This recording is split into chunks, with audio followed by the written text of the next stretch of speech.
नमस्कार मित्रांनो, देवदत्त मोरे DM आपल्या यूट्यूब चॅनलमध्ये तुमचं स्वागत आहे. मित्रांनो, आज भव्य असं जवळपास नामांकित ओपनची 3 मैदानं मित्रांनो आज एकाच दिवशी चालू आहेत.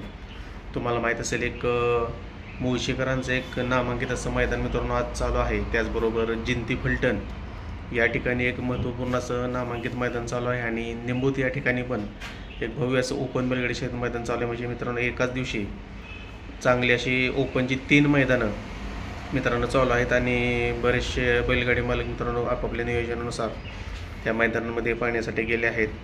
त्याचबरोबर मित्रांनो आता या काही टॉपच्या नंदींपैकी ज्यामध्ये बकासूर असेल, चिमण्या असेल, चिक्या असेल, भारत असेल, सर्जा असेल, हे कोणत्या मैदानामध्ये पळाले आहेत किंवा ते कोणत्या गटामध्ये पळून गट पास झाले त्यांनी सेमीसाठी पात्र झाले आहेत हे तुम्हाला थोडक्यात मित्रांनो प्रेक्षकांच्या माहितीसाठी आपण आपल्या व्हिडिओमधून तुमच्यापर्यंत सांगत आहोत.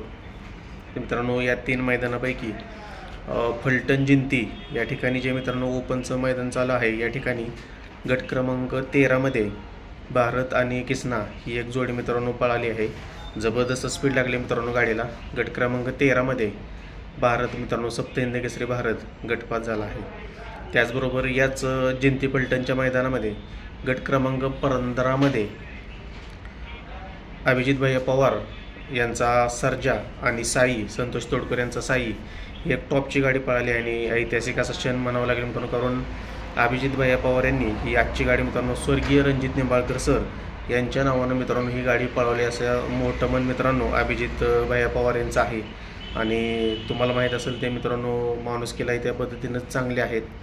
प्रत्येकाशी मित्रांनो प्रेमळ स्वभावाने ते बोलत असतात आणि ते आजचा एक मोठा निर्णय त्यांनी घेतला आणि ही फलटणमध्ये मैदान आहे आणि या ठिकाणी वेगाचा शेवट सर्जा आणि साई ही गाडी त्यांनी स्वर्गीय रणजित निंबाळकर सर यांच्या नावानं मित्रांनो पळवलेली आहे. ती गट क्रमांक 15मध्ये गटपास झालेत. त्याचबरोबर याच फलटण जिंती मैदानामध्ये गट क्रमांक 16मध्ये चिमण्या आणि बावऱ्या ही एक जबरदस्त गाडी पळाली आहे. जवळपास सलग 5 मैदानाचा 1 नंबरचा मानकरी मित्रांनो हा चिमण्या आहे. आताच त्याची नवीन खरेदी देखील झाली आहे, तुम्हाला माहीत असेल. तो त्या ठिकाणी गट क्रमांक 16मध्ये पळाला आहे. आणि मित्रांनो मुळशी या ठिकाणी जे मैदान चालू या ठिकाणी मित्रांनो आपला आवडता दशम हिंद केसरी बकासूर आणि चिक्या ही एक टॉपची गाडी मित्रांनो गट क्रमांक 4मध्ये पळून गटपास झाली आहे. बकासूरनं मित्रांनो बऱ्याच दिवसाच्या आरामानंतर किंवा आजारातून उठून येऊन हे बकासूरचं मित्रांनो पहिलंच मैदान आहे आणि या मैदानामध्ये बकासूर पळाला. गट क्रमांक 4मध्ये A1 जोडीच म्हणावं लागेल. जेव्हा जेव्हा मित्रांनो ही गाडी पळाली प्रथम क्रमांकाच मित्रांनो या गाडीनं पळवला. अशी एक टॉपची जोडी म्हणजे बकासूर आणि कारुंडीकरांचा चिक्या ही गाडी गट क्रमांक 4मध्ये मुळशीच्या मैदानामध्ये मित्रांनो पळालेली आहे आणि ते सेमीसाठी पात्र आहेत.